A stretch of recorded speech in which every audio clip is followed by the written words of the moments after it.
O legado das xeracións que viviron no territorio son a paisaxe, o patrimonio cultural e a biodiversidade da Reserva da Biosfera Terras do Miño.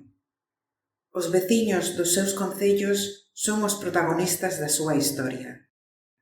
Esta é a voz da Reserva da Biosfera, a terra dos nosos avós. Eu son Marcos Vázquez, da Casa de Vázquez de Trasliste. E, bueno, a Casa de Vázquez é unha casa con uns 200 anos de historia, temos constancia documental delo. Bueno, na actualidade adicámonos á produción de carne e de mazá, eso para o mercado, ambas cousas certificadas en ecolóxico, e a gandería tamén producimos terneira galega suprema. Ademais desas producións tamén temos outras que son moi importantes, que son unha delas é o autoconsumo. Nos sementamos cereal para o consumo dos animais e tamén para o noso, que cocemos o pan no forno que temos tamén da casa. Temos unha produción complementaria entre o que é as mazás e a pradeira para o alimento do ganado, non? Procuramos ter un manexo da auga o máis sostible posible. E no fondo da finca temos un pequeno bebedeiro e unha charca para que haixa ali diversos tipos de bichería, como hai polas paredes e así, non? Tamén na Namela, bueno, nunha finca que está aquí enfrente, polos puntos de entrada da auga temos tamén unhas charcas e ali hai moita biodiversidade, non?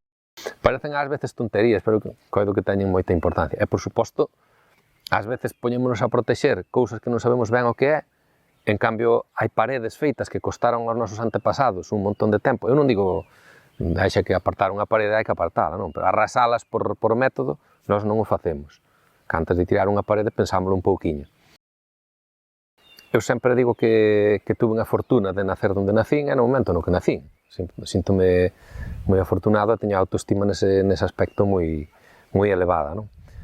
O que me fai sentir un pouquiño de tristeza é que quedamos moi pouquiña xente. Ben sei que hai opinións de que dicen que ás veces, mira, é máis fácil a vida nas cidades, que se concentra, que se controla mellor a xente, que se llaman mellor servicios. Eu que discrepo frontalmente con esa tendencia, creo que é moi empobrecedora da riqueza social e da riqueza da biodiversidade e de toda clase de fontes de riqueza. Hai que empezar a pensar que gastar aquí no rural non é gastar por parte da administración pública, é investir.